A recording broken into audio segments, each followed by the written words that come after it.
Cube Radio. Salut, c'est Charles Dran avec l'équipe dans 5 minutes. On s'intéresse aux sciences, à l'histoire et à l'actualité. Aujourd'hui, on parle de sommeil. On passe un tiers de notre vie à dormir. Pourquoi? On imagine que c'est bon pour la santé, mais en quoi est-ce que c'est bon? Qu'est-ce qu'on comprend scientifiquement aujourd'hui du sommeil? Et pourquoi est-ce qu'on ne pourrait pas rester éveillé indéfiniment? Voici Élise Jeté. Notre capacité à effectuer des tâches et à prendre des décisions est grandement diminuée par le manque de sommeil. Personnellement, depuis que j'ai dépassé la trentaine, si je ne dors pas plus de 5 heures par nuit, il y a des chances que je sois la pire version de moi-même pour toute la journée. Je vous déconseille de me taquiner.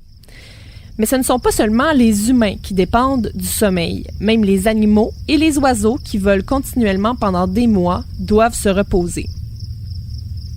Mais pourquoi dormir?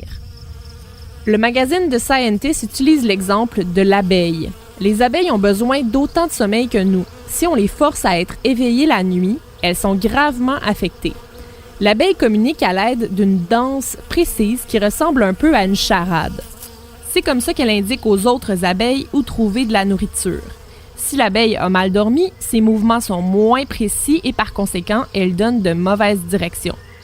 Le GPS est brisé.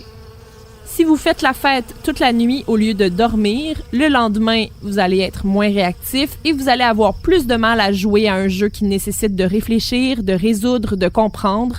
Vous êtes comme l'abeille qui n'est plus capable de faire sa danse.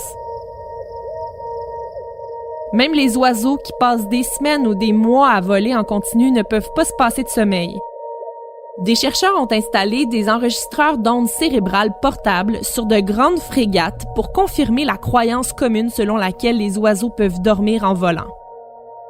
Eh bien, les oiseaux faisaient de multiples siestes très courtes d'environ 12 secondes pour un total de 41 minutes par jour et ils dormaient généralement avec seulement la moitié du cerveau à la fois.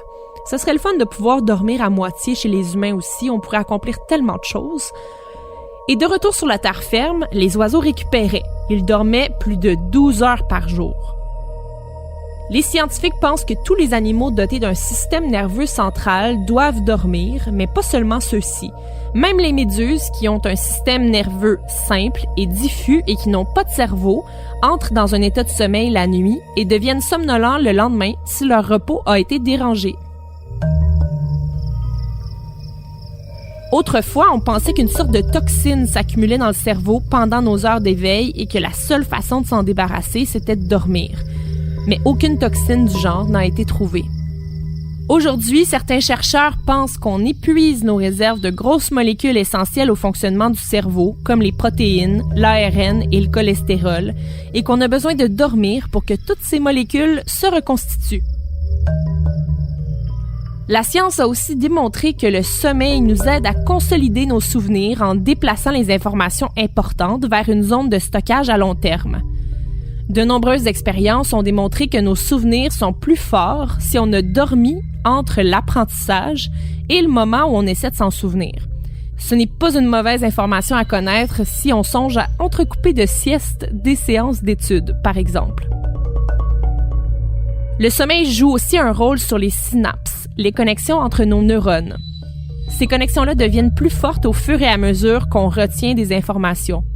Plus on retient des informations dans une journée, plus la création de nos nouvelles connexions, le renforcement de nos synapses, nous coûte cher en énergie. C'est plus fatigant. Quelle que soit la raison pour laquelle on doit dormir, on sait que c'est très important pour notre bien-être. On se sent jamais bien quand ça fait trop longtemps qu'on a dormi. On l'a tous déjà essayé, volontairement ou non, de passer une nuit blanche et ça affecte notre humeur, notre prise de décision, notre système immunitaire et notre métabolisme. Un sommeil insuffisant est un facteur de risque d'obésité, de diabète de type 2 et de nombreuses affections mentales et neurologiques comme la maladie d'Alzheimer, la schizophrénie, la dépression et le trouble bipolaire. On a tous déjà entendu qu'on a besoin de 8 heures de sommeil par nuit, mais il semble que 7 heures ce soit suffisant pour la plupart des gens. Certaines personnes prétendent s'en sortir avec beaucoup moins d'heures de sommeil que tout le monde, et ces personnes sont probablement habituées à leur carence en sommeil. Faire une sieste, ça peut améliorer notre vigilance, mais une nuit de sommeil complète, c'est bien meilleur parce que tous les cycles de sommeil ont un effet sur le métabolisme.